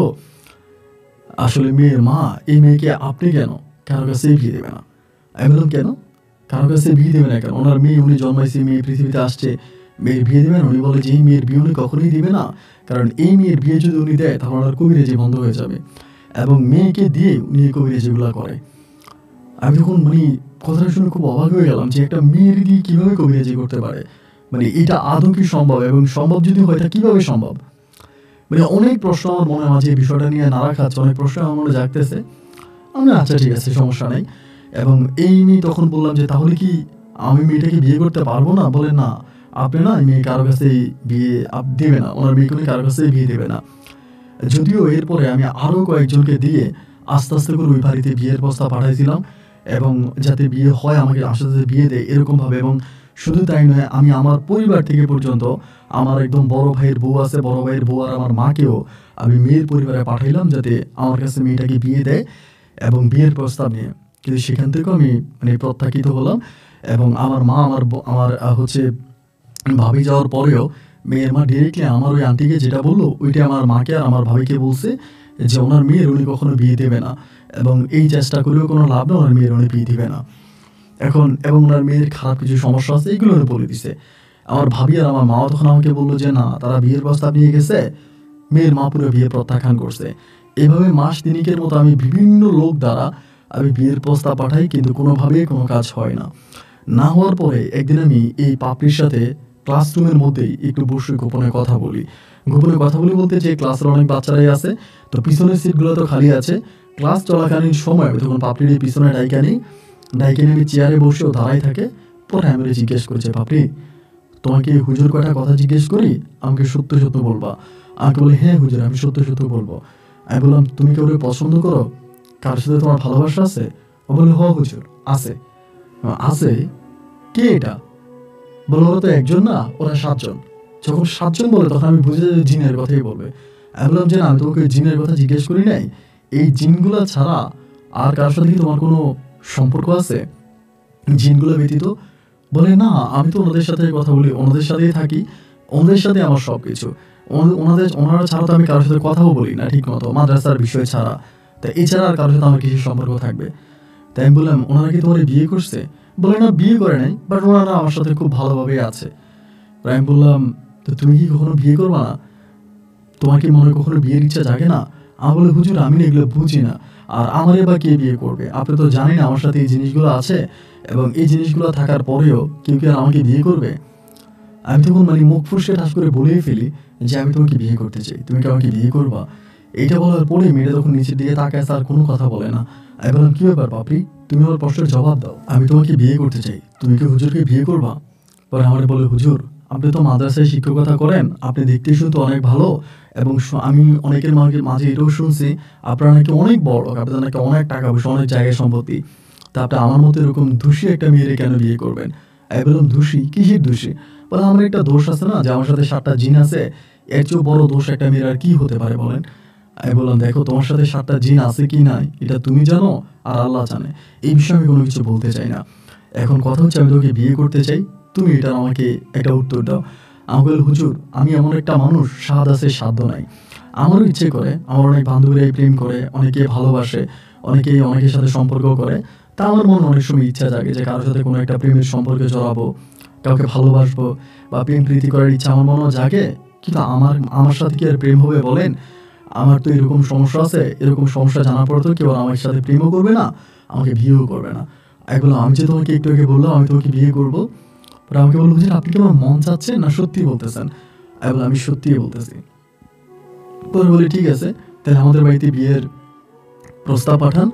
আমি বললাম তোমাদের বাড়িতে বিয়ের প্রস্তাব পাঠানো হয়েছে, কিন্তু তোমার আম্মা প্রত্যাখ্যান করছে, তোমার আম্মা বলছে তোমাকে কারো কাছে বিয়ে দেবে না। বলে হ্যাঁ হ্যাঁ হ্যাঁ এটাই সত্য, আসলে মা আমাকে কখনো বিয়ে দিবে না, কারো কাছেই না, আম্মু আমার বিয়ে কখনোই দিবে না, সুতরাং এই চেষ্টা করে কোনো লাভ নাই। আমি বললাম দেখো কোনটা লাভ আছে কোনটা লাভ নাই এটা হচ্ছে পরের কথা, মেয়ে হয়ে যখন দুনিয়াতে তুমি জন্মেছ তোমার বিয়ে অবশ্যই হবে, কেউ না কেউ তোমার বিয়ে করবে, আল্লাহ জোড়া বেঁধে সবাইকে পৃথিবীতে পাঠাইছে, সো তোমারও একটা জোড়া আছে। পরে আমার বলতেছে হুজুর আমি এগুলো বুঝি না। পরে আমি বললাম ঠিক আছে, এই যে আমি তোমাকে প্রস্তাব দিয়েছি এটা তুমি কিন্তু কখনোই কারোর কাছে শেয়ার করবে না, কাউকেই বলবা না, এবং এটা বললে কিন্তু খুব সমস্যা হবে, বলবা না তো? আমি বললাম আচ্ছা ঠিক আছে হুজুর আমি কাউকেই বলবো না। আমি বললাম তোমার সাথে যে জিনগুলো আছে ওনাদেরকেও না? বলবো না তো, সব কিছুই জানে। আমি বললাম যদি জানে তো জানো, কিন্তু তোমার থেকে বলার দরকার নেই। আমার বলা আচ্ছা ঠিক আছে হুজুর আমি কাউকেই বলবো না। এবং ওই দিন এটা কেটে গেল, এবং এরপরে আমি প্রতিদিনের সময় পাইলে ওর সাথে মাঝে মাঝে 1 মিনিট 2 মিনিট 3 মিনিট এরকম করে করে একটু কথা বলি, যেখানে পাই ওখানে ডাইকা বসাই, এই পাপড়ি কেমন আছো, কি করো, ভালো আছো কিনা, এটা ওইটা বলে আমি আস্তে আস্তে আস্তে আস্তে করে ওর সাথে অনেক কথা বলি। এবং এরকম করে কথা বলতে বলতে বলতে বলতে ওর ভিতরেও না আমাকে নিয়ে এক ধরনের একটা ভালো লাগা কাজ করতে শুরু হয়, এবং সেই ভালো লাগা থেকেই ওই পাপড়ি মেয়েটাই আমাকে ভালোবাসতে শুরু করে। আমি বুঝতে পারি চিঠিপত্রের মাধ্যমে আমাদের সাথে একটা প্রেমের সম্পর্ক শুরু হয়। ও আমাকে চিঠি লেখে, এবং এই চিঠিতে ওর মনের মাধুরীতি মিশিয়ে রাখা মনের কথাগুলো চিঠির পাতায় ও লিখে পাঠায়, আমি এগুলো পড়ি, এবং আবার একইভাবে আমি তার জন্য চিঠি লিখি। এটা কিন্তু মাদ্রাসার কেউই জানে না, এইভাবে চিঠি লেখালেখি করতে করতে প্রায় 2-3 মাসের মধ্যে ওর সাথে আমার মোটামুটি একটা প্রেমের সম্পর্ক গভীরভাবে শুরু হয়ে যায় এবং সেই সম্পর্কের সূত্র ধরে আমি হাঁটি হাঁটি পা পা করে সামনের দিকে যাচ্ছিলাম। দিন যত পার হচ্ছিল আমার প্রতি ওর ভালোবাসার মাত্রাটা ঠিক ততটাই বাড়তেছিল। এরকম করতে করতে একদিন আমি বললাম, পাপড়ি, তোমার পরিবার তো কখনোই তোমাকে আমার কাছে বিয়ে দেবে না, তোমার মা তো ডিরেক্টলি বলেই দিয়েছে। তবে আমাদের ভালোবাসার ভবিষ্যৎ কি? আমরা কিভাবে একজন আরেকজনকে পাবো? আমরা কিভাবে একজন আরেকজনের সাথে সারা জীবন থাকতে পারি? পরে আমার দিকে তাকিয়ে থেকে বলতেছে, আপনি কি বলতে চান? আপনি যেটা বলবেন আমি সেটাই করব। আমি বললাম, তুমি একদিন আমার সাথে চলো, আমি তোমাকে ডিরেক্টলি আমার পরিবারে নিয়ে যাই এবং আমার পরিবারে নিয়ে আমি তোমাকে ওখানে বিয়ে করে ফেলবো। ও তখন বলতেছে, না হুজুর, এটা কি সম্ভব? আমার মা মনে কষ্ট পাবে না? আমি বললাম, আরে না, তোমার মতো তোমাকে স্বেচ্ছায় কখনোই বিয়ে দিবে না। সো তোমার মায়ের মনে কষ্ট দিয়ে তো তোমাকে বিয়ে করতে হবে, তাই না? পরে ও হাসতেছে। আমি বললাম, আমি কিন্তু একদিন তোমাকে হঠাৎ করে নিয়ে চলে যাব। তো ও বলল, আচ্ছা ঠিক আছে, নিয়ে আন। এরকম করতে করতে ঠিকই একদিন আমি হঠাৎ করে বললাম যে, পাপড়ি চলো। মানে আমি কিন্তু ওই মাদ্রাসায় চাকরির আশা ছেড়ে দিয়েছি। মানে এই মাদ্রাসায় আমি আর চাকরি করবো না। আর ওর মতো মেয়েরে যদি বউ বানানো যায় তাহলে আমার আর চাকরি বাকরির কোনো কিছুই প্রয়োজন নেই, কারণ ও এত সুন্দর। পরে আমি একদিন সকালবেলা যখন মাদ্রাসায় আসছি, আমি বললাম, পাপড়ি চলো। আমি বলে, কই? আমি বললাম, আমাদের বাড়িতে। বলে, হুজুর আপনি এগুলো কি বলেন? আমি বললাম, কি বললাম মানে? ঠিকই তো বললাম। কেন, তুমি কি আমাকে বিয়ে করবা না? বলে, না হুজুর, তা তো করবো, আমি তো মানা করি নাই, কিন্তু এখন কিভাবে? আমি বললাম, এই ঠিক যেভাবে আসো এইভাবেই। পরে বলে, সত্যি? আমি বললাম, সত্যি, তুমি আসো। ও তখন আমার ডাকে মাদ্রাসা থেকে বেরিয়ে যায় এবং বেরিয়ে যাওয়ার পরে আমি ওকে নিয়ে ডিরেক্টলি হচ্ছে বাজারে যাই, একটা রিক্সা নিই এবং এই রিক্সা নিয়ে আমি ডিরেক্টলি আমাদের স্ট্যান্ডে চলে যাই এবং স্ট্যান্ড থেকে আমি তখন আমাদের বাড়িতে চলে আসি। মাদ্রাসার মধ্যে কিন্তু আমার সাইকেলটাও রয়ে গেছে এবং বাড়িতে আসি। বাড়িতে আসার পরে মানে বাড়িতে চলে আসি, আসলে আমার ভাবি, আমার মা দেখে এবং তারা তো মেয়ে দেখে পাগল হয়ে যায় যে এত সুন্দর মেয়ে। বিকেলের মধ্যে আমার মা আর আমার ভাবি তখন কাজী ডেকে আনে এবং কাজী ডেকে আনে বিকেলের মধ্যে আমাদের বিয়ে সম্পূর্ণ হয়ে যায় এবং আমাদের বিয়ে হয়ে যায়। বিয়ে হয়ে যাওয়ার পর ওর মা কিন্তু বিষয়টা জানতো না এবং সেই রাতের মধ্যে আমার মা আর আমার ভাবিরা মিলে আমার বাসর ঘর তৈরি করে এবং আলহামদুলিল্লাহ সেই রাতে আমি পাপড়ির সাথে বাসর ঘর করি। কিন্তু বাসর ঘরের সময় একটা কথা বলে রাখি, পাপড়ি যদি কেমন লজ্জা পাইতো, মানে অনেক বেশি লাজুক একটা মেয়ে ছিল। মানে কিরকম, মানে বিষয়টা বলি, অনেকগুলো পুরুষের সামনে মানে একটা মেয়ের সাথে শারীরিক সম্পর্কগুলি যেরকম হয় না, মেয়েটা লজ্জা পায়, ঠিক এরকমভাবে মনে হচ্ছে পাপড়ি যেন অনেকটা লজ্জা পাচ্ছে। অনেক লাজুক লাজুক ভাবে আমার দিকে তাকিয়ে আছে, অনেক লজ্জা লজ্জা একটা ভাব। তাই আমি বুঝতে পারতেছিলাম না যে এতটা লজ্জাও কেন পাচ্ছে। এরপরও বাসর কাটলো। কাটার পরের দিনে দুপুরবেলা ওর মা আমাদের বাড়িতে, ওর মা আমাদের বাড়িতে, পাপড়ির মা, এবং পাপড়ির মা আমাদের বাড়িতে এসে বড় হামকে ধামকে দিতে শুরু করছে। আমি ঘরের মধ্যে, এই হুজুর তো আর আমাকে চিনে না, আমি কত খারাপ, আমাদের এলাকার মাদ্রাসায় এত মাস শিক্ষকতা করে আসছে, এই হুজুরকে আমার বিষয়ে জানে না, আমি কতটা খারাপ, আমি চাইলে কি করতে পারি, কোন সাহসে, কোন সাহসে এই হুজুর আমার মেয়েকে নিয়ে পালায়ে চলে আসলো। এই হুজুরকে বের করে নিয়ে আসেন, হুজুরকে বের করে নিয়ে আসেন, আমি হুজুরের সাথে কথা বলবো, ওনার এত বড় সাহস কোত্থেকে হলো, উনি আমার মেয়েকে কিভাবে ভাগায় নিয়ে আসলো। এরকমভাবে হুমকি ধুমকি ধমকা ধমকি মানে অনেক কিছুই করতেছে। আমি কোনো কিছু বলি না, আমি চুপচাপ ঘরের মধ্যে আসি। পরে আমার মা বের হয়েছে, মা বের হয়ে বলে যে, বেআইন এরকম বলবেন, আপনি একটু ঘরের দিকে আসেন। না, উনি ঘরে আসবেই না। উনি বলতেছে, আমার মেয়েরে বের করে দেন, যা হবার হয়েছে আমি ওর মেয়েরে নিয়ে চলে যাব। আমার মা বলতেছে, যা হবার হয়েছে মানে আপনি এটা কি বলেন? আমার ছেলের সাথে আপনার মেয়ের বিবাহ সম্পন্ন হয়েছে, এখন আপনার মেয়ের জামাই আমার ছেলে আর আমার ছেলের বউ আপনার মেয়ে, আপনি এখন চাইলেও তো মেয়ে নিতে পারবেন না। উনি বলে, পৃথিবীর কোনো বিয়ে আমার মেয়েকে আটকে রাখতে পারবে না, আমি আমার মেয়েরে ঠিকই নিয়ে যাব, আপনি আমার মেয়েরে দিয়ে দেন। এই পর্যন্ত, সন্ধ্যা পর্যন্ত উনি এখানে থাকে এবং মাগরিব আজান দিলে পর উনি বলে, আমি চলে যাচ্ছি, এই আপনার গোধূলি সন্ধ্যায় কিন্তু একটা কথা বলে যাই, আপনার ছেলেকে বলে দিয়েন আমার মেয়ে নিয়ে সে কখনোই সংসার করতে পারবে না। আমার মেয়েকে সে বিয়ে করছে তো তার পুরো জীবনটাই তছনছ হয়ে যাবে, এই জীবনে কখনোই আর শান্তি আসবে না। মনে রাখবেন, শুধু ও না, আপনাদের পরিবারের শান্তি এই ছেলেটা নষ্ট করছে। আমি চলে গেলাম। এই বলে মাগরিবের আজানের পরেই উনি তখন আমাদের বাসা থেকে বেরিয়ে যায়।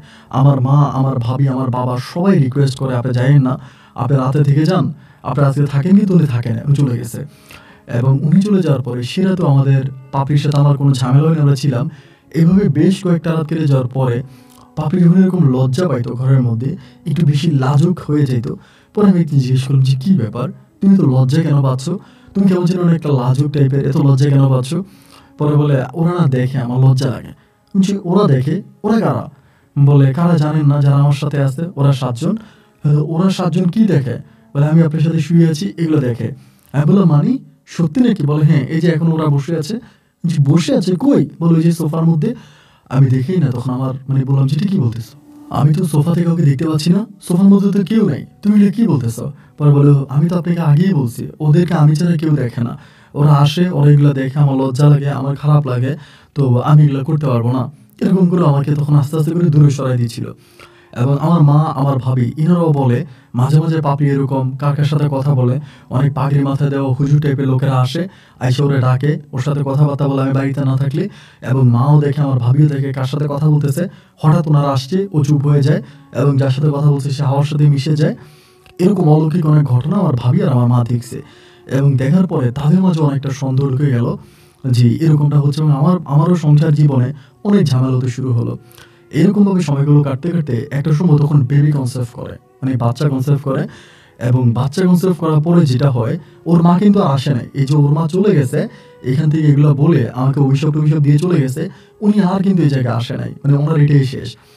এরপরে আমি চিন্তা করতেছিলাম যে, মানে আমি ভাবতেছিলাম, নিজের মধ্যে চিন্তা করতেছি, যেহেতু প্রেগনেন্ট হলো, ওর পেটে বাচ্চা আসছে, এখন এই অবস্থার মাঝে যদি জিনগুলো ওর সাথে থাকে, জিনেরা তো বাচ্চা নষ্ট করার মধ্যে একদম প্রথম হয়তো ওর পেটে বেবি আছে, আমার বেবিটা নষ্ট করে ফেলবে, বাচ্চাটা নষ্ট করে ফেলবে, অথবা ওর কোনো একটা ক্ষতি হয়ে যেতে পারে। আর সবচেয়ে বড় কথা হচ্ছে, জিনগুলো 24 ঘন্টা ওর সাথে থাকে, আমি স্বামী স্ত্রী সম্পর্ক করে ওর সাথে থাকি, আমার নিজের কাছে অনেকটা লজ্জা লাগে, এবং আমার বউ পাপিও অনেকটা লজ্জা পায়। তো এই জন্য যেভাবেই হোক বা যত দ্রুত সম্ভব হোক, আমি বাপরির কাছ থেকে জিনিসগুলো সরাই ফেলবো, এগুলো শরীরে রাখবো না। তখন আমি বাড়িতেই থাকতাম, কোনো কিছু করতাম না, বাড়ির মধ্যেই থাকতাম, আমার আম্মুর সাথে আব্বুর সাথে আমি তাদের সাথে মিশে থাকতাম। তো যেহেতু আমাদের অনেক জায়গায় সম্পত্তি ছিল, আমার কোনো কিছু করারও তেমন প্রয়োজন ছিল না। এরপরে একদিন হলো কি, আমি আমার সাইকেলটা নিয়ে আমার এলাকা থেকে মোটামুটি অনেক দূরে আমার একজন কাকা আছে, মানে কাকা বলতে উনি আমার থেকে অনেক সিনিয়র আর কি, উনি আমার এই ধরনের কাজগুলো করে, জিন ভূত বা এই ধরনের কাজগুলো করে। পরে একদিন আমি ওনার কাছে গেছি সকালবেলা, যাওয়ার পরে বললাম, কাকা আমার একটা শরীর বন্ধে তাবিজ লাগবে। আমি চিন্তা করছি, যদি ওই শরীরটা আমি বন্ধ করাই দিতে পারি তাহলেই তো আর এই সমস্যাটা নয়, কারণ শরীরটা বন্ধ হয়ে গেলে, বা আমার শরীরটা ওর শরীরটা, দুটো শরীর যদি বন্ধ হয়ে যায়, তাহলেই তো ধরেন আর এরকম কোনো সমস্যা হবে না, আমি আর কোনো বিপদে পড়বো না, আমি এটা বললাম। তো বলার পরে ওনারা বললাম যে আমার 2টা শরীর বন্ধে তাবিজ দেন। তো উনি আমার 2টা শরীর বন্ধে তাবিজ দিল। 2টা শরীর বন্ধে তাবিজ দেওয়ার পরে আমি তাবিজগুলো নিয়ে বাড়ির পথে রওনা দিলাম যে বাড়ি চলে যাব। এখন বাড়ির পথে রওনা দেওয়ার পরে তখন ধরেন আপনার, মানে একদম ভর দুপুরে আমি বাড়িতে এসে পুষ্করিণীতে ডুব দিয়া ভাত খাবো, এরকমভাবেই হচ্ছে আমি ওইখান থেকে রওনা দিলাম, যত দ্রুত বাড়িতে যাইতে পারি। বাড়িতে যাওয়ার জন্য রওনা দিলাম, বাড়ির পথের দিকে যাচ্ছি, এবং এরকম করে যেতে যেতে, মানে আমি খুব দুপুর, কিন্তু একদম সূর্যটা মাথার উপরে, আমি সাইকেল চালাইতেছি। আমার কাছে মনে হয় আমি 5-6 ঘন্টা সাইকেল চালাই ফেলছি, কিন্তু আমার রাস্তা ভাই শেষ হয় না, আমার রাস্তা শেষ হয় না। আমি সাইকেলের প্যাডেলের উপর প্যাডেল মারতেছি, সামনের দিকে দ্রুত গতিতে ছুটে যাচ্ছি, কিন্তু রাস্তা শেষ হয় না। এমন করতে করতে সূর্যটা তখন পশ্চিমের আকাশে হেলে পড়ছে। আমার ভিতরে তখন ভয় ঢুকে গেল, কি রে, আমি এত দূরে যাচ্ছি, রাস্তাঘাটে কোনো মানুষও দেখতে পাচ্ছি না, একটা কুকুরও নাই, কোনো ঘরও নাই, বাড়িও নাই। হঠাৎ করে আমার কাছে মনে হলো, আমি তো এই রাস্তা দিয়ে যাইনি, এটা তো অন্য কোনো একটা রাস্তা, আমি তো এই রাস্তা দিয়ে যাইনি, এটা তো অন্য কোনো একটা রাস্তা, আমি তো কোন রাস্তা দিয়ে আসছি, এবং এই রাস্তা তো আমি চিনতে পারছি না। এবার আমি রাস্তার পাশে দাঁড়াইলাম, এবং রাস্তার পাশে দাঁড়ানোর পরে আমি আশেপাশে দেখতেছি কোনো মানুষ আসে কিনা, নির্জন নির্ঘুম একটা রাস্তা। আপনার মানে আশেপাশে কোনো মানুষ থাকলে জিজ্ঞেস করবো যে এটা কোন জায়গা, বা আমি তো আমার গ্রামের নাম বলবো। ভাই অনেকক্ষণ ধরে দাঁড়ায় আছি, কোনো মানুষ নাই, কেউ নাই, একদম নীরব অবস্থা। আস্তে আস্তে দেখতেছি যে সন্ধ্যা হয়ে যাচ্ছে, এবং সন্ধ্যা যখন হয়ে যাচ্ছে, আমি সাইকেলটা আবারও নিয়ে আবারও দিলাম চাপ, আবারও সাইকেল চালাইতেছি, আমি অনেক দূর পর্যন্ত চলে গেলাম। কিন্তু রে ভাই, এরপরেও আর রাস্তা শেষ হয় না, অনেক দূর পর্যন্ত চলে আসছে, এবং তখন একেবারে সূর্য ডুবে গেছে, সন্ধ্যা হয়ে গেছে। আমি তখন ভয় পেয়ে কি করলাম, সাইকেল থেকে নামার পরে হঠাৎ করে সামনে দেখতেছে অনেকগুলো কুকুর আসতেছে, এবং প্রতিটা কুকুরে খুব ঘেউ ঘেউ ঘেউ ঘেউ করে আমার একরকম কামড়ানোর জন্য আসতেছে। আমি কুকুরগুলোকে দেখে সাইকেলটা পালাইয়া দিলাম উল্টা দিকে দৌড়, মানে যেদিক থেকে আসছিলাম ওই দিকে দৌড়াতে শুরু করলাম। কারণ আমি তো তখন বুঝে গেলাম যে কুকুরগুলো আমাকে দৌড়াচ্ছে, এরা সত্যিকার অর্থে কুকুর না, এরা জিন জাতি, বা এরা আমাকে দৌড়াচ্ছে। আমি তাহলে বুঝে গেছি, এবং বুঝে আমি পিছনের দিকে দৌড়াতে শুরু করলাম, দৌড়াতে, এবং অনেকটা দৌড়ানোর পরে হঠাৎ করে আমি জ্ঞান হারিয়ে ফেলি।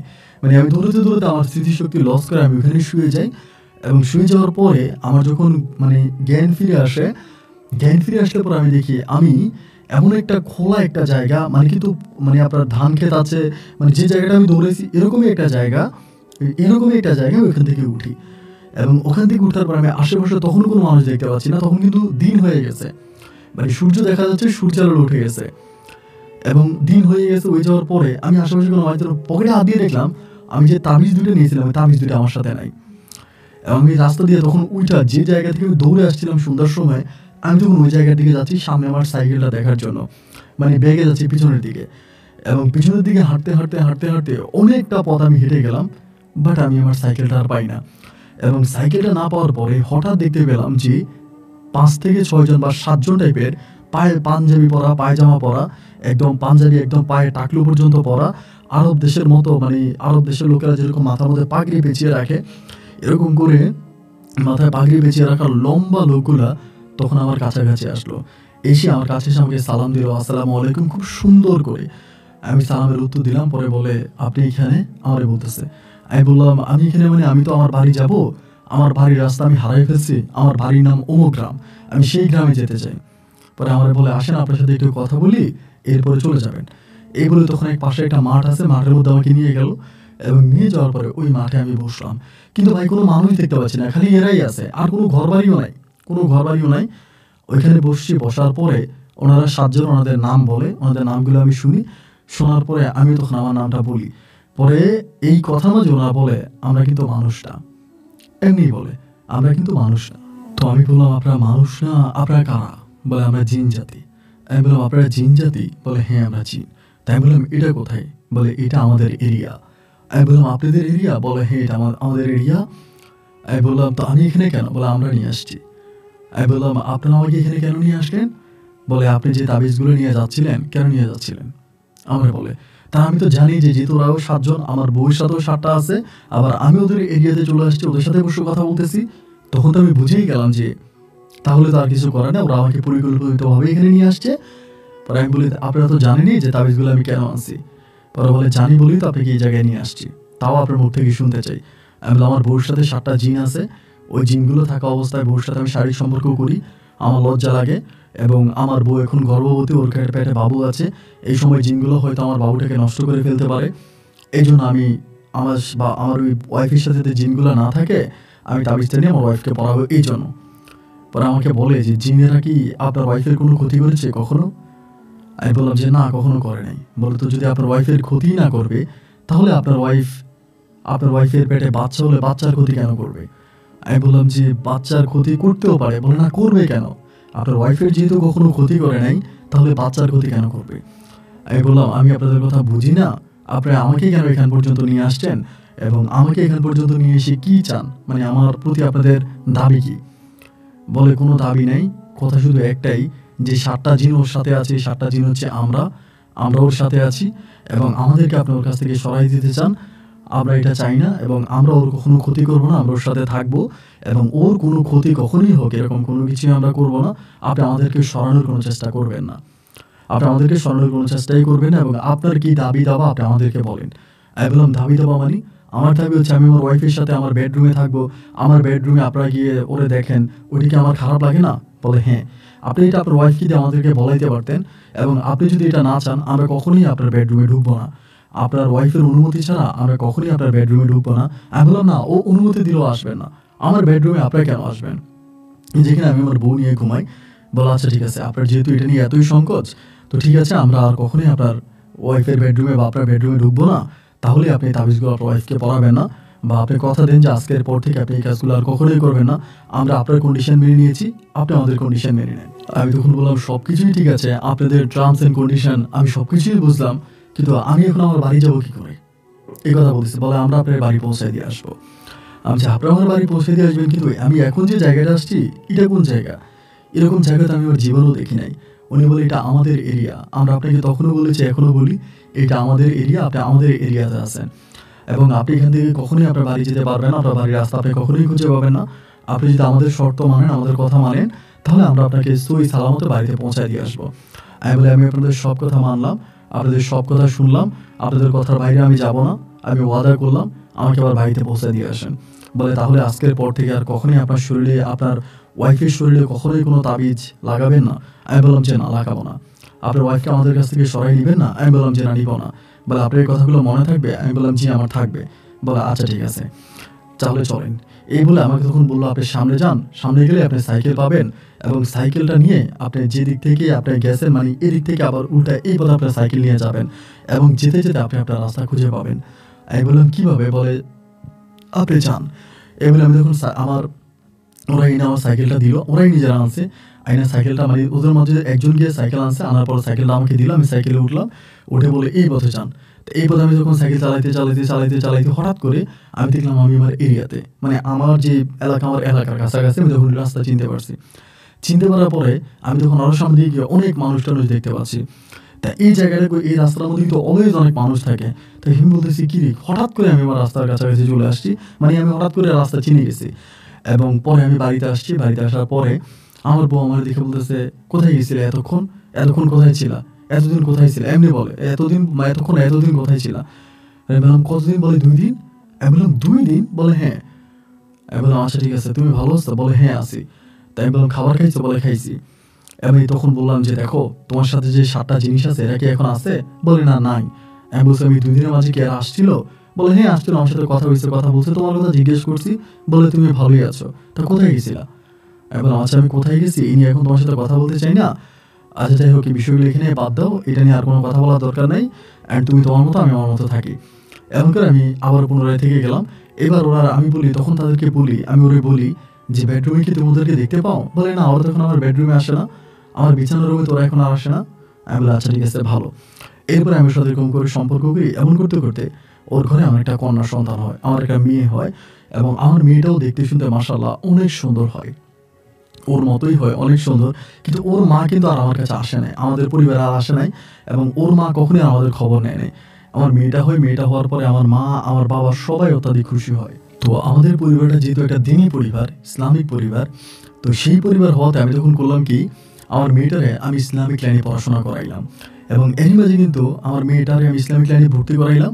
মানে মেয়েটা মোটামুটি বড় হইলো, হওয়ার পরে ইসলামিক লাইনে আমি আমার ঘরোয়াভাবে ওর ইসলামিক দিনী শিক্ষা দিতাম, আমি ইসলামিক পড়াইতাম। এবং এরকম করতে করতে যখন আমার মেয়েটা মোটামুটি বড় হয়, আর এই পর্যন্ত কিন্তু এই এই 7টা জিন কিন্তু ওর সাথে আছে, ওর সাথে কথাবার্তা বলে, আমার মা দেখে, আমার বাবা দেখে, সবাই দেখে। এবং এরকম করে আমার মেয়েটা যখন বড় হয়, মানে আমার মেয়েটা, আমার পাপড়ি যখন মোটামুটি একটু বড় হয়, ওর বয়স যখন প্রায় 4 থেকে 4.5 বছরের মতো, ওই মুহূর্তে ভাই এই জিনিসগুলো সামনে আসা শুরু করতো, মানে আমার মেয়ে সামনে আসা শুরু করতো।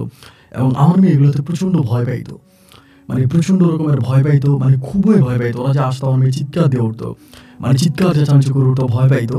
পরে আমি বলতাম আম্মু কী হয়েছে? বলে আম্মু, আব্বু আমি এরকম এরকম দেখছি, এরকম লোক দেখছি। তাই আমি ওর ওয়াইফকে বলি, তুমি তাদেরকে বলো না, তারা যাতে না আসে। আমার ওয়াইফ বলে আমি বললেই ওরা শুনবে, ওরা আমার পছন্দ করে আমার কাছে আসবেই। এরকমভাবে আরও কয়েকটা দিন কেটে গেল, এবং আমার আব্বা আম্মু তখন একটা সময় খুব বিব্রত হয়ে গেল যে এইভাবে জিনেরা আমার বাড়িতে আনাগোনা করে, আমার নাতিন দেখলে ভয় পায়, আমার ওয়াইফের কাছে আসে, এটা খারাপ দেখায়। কারণ জিনেরও তো শারীরিক চাহিদা আছে, বা তারাও তো সংসার করে। আমার আবার বিষয়টা ভিন্নভাবে নিয়ে যায়, এবং নিয়ে যাওয়ার পরে আমার ভিতরে তখন এই জিনিসটা মনে হলো, আজকে আমার বউর অবস্থাটা যেরকম হচ্ছে, আমি আমার বউটাকে নিয়ে যেভাবে সংসার করতেছি, আমি যে খুব বেশি সুখে আছি তা কিন্তু না। এবং একটা পর্যায়ে দেখা যাবে আমার যে মেয়েটা বড় হচ্ছে, আমার ওই মেয়েটার জীবনটাও ঠিক একইভাবে কাটবে। এই খারাপ জিনিসগুলো আমার মেয়েটার উপরও মানে আকর্ষণ দিবে, আর মেয়েটার উপরে বদনজর দিবে, এবং আমার মেয়েটার জীবনটাও নষ্ট হবে। এরকম করে আমি তখন চিন্তা করতেছি কি করা যায়। ওদেরকে যেহেতু সরানো যায় না, ওরা যেহেতু সরে না, এত চেষ্টা করি, এতভাবে বলি, এত কিছু করার পর ওরা কারো শরীর ছাড়ে না। আমার ওয়াইফের শরীর ধরে আছে, আমার মেয়ের শরীর ধরে আছে, কারো শরীর ওরা ছাড়ে না। একটা পর্যায়ে আমি তখন আমার ওয়াইফকে বললাম যে একটা কাজ করি, আমরা ওদেরকে মেরে ফেলি। আমার বউরে আমি বলতেছি, আমার বউ বলে কি বলেন, কেমনে মারবেন? আমি বললাম মেরে ফেলবো ওদেরকে, আমি ওদেরকে বাঁচায় রাখবো না। ওরা যদি বেঁচে থাকে তাহলে আমার মেয়ের জীবনটাও নষ্ট হয়ে যাবে, এবং ওরা যেভাবে তোমাকে অত্যাচার করতেছে এভাবে আমার মেয়েকে অত্যাচার করবে। আমার বউ বলে কই, ওরা তো আমাকে এত বিগত বছরগুলোতে কখনোই অত্যাচার করেনি, ওরা তো কখনোই আমার ক্ষতি করে নাই, আমি আমার উপকার করছে। আমি বললাম না, তুমি যদি আমার সাথে সংসার করতে হয় তবে আমার কথা রাখতে হবে। আমাকে বলো আচ্ছা ঠিক আছে, আমি তোমার কথা রাখবো। বলে আমার কথা রাখবা তো? বলে হ্যাঁ রাখবো। আমি বললাম আচ্ছা ঠিক আছে, মনে থাকে যেন? বলে আচ্ছা থাকবে। এরপরে আমি কি করলাম, মনে মনে একটা কবিরাজ খুঁজে বের করলাম, আমাদের এলাকা থেকে মোটামুটি বেশ দূরে একটা কবিরাজ খুঁজে বের করলাম। আমার ওই কবিরাজের সাথে আমি তখন বিষয়টা শেয়ার করলাম, এবং কবিরাজ আমাকে বললো যে ঠিক আছে, জিন মারার জন্য ওনার কাছে নাকি এক ধরনের পানি আছে, এক ধরনের পানি আছে। আমাকে বললো আমি আপনাকে পানিটা দিব, এবং উপকার হওয়ার পরে আপনি আমাকে টাকা দিবেন। আপনি এই পানিটা নিয়ে আপনার যার সমস্যা তার হাতে দিবেন, সে যাতে এই পানিটা এই জিনগুলোকে ছিটিয়ে দেয়। মানে ওরা 7 জনকেও ডাকবে, ডাকার পর যাতে সবার উপরে পানিটা এভাবে মারে এবং সবার উপরে পানিটা যদি পড়ে তাহলে জিনগুলো মারা যাবে কি না কি, কিন্তু কখনোই আর আপনার ওয়াইফের কাছে আসবে না।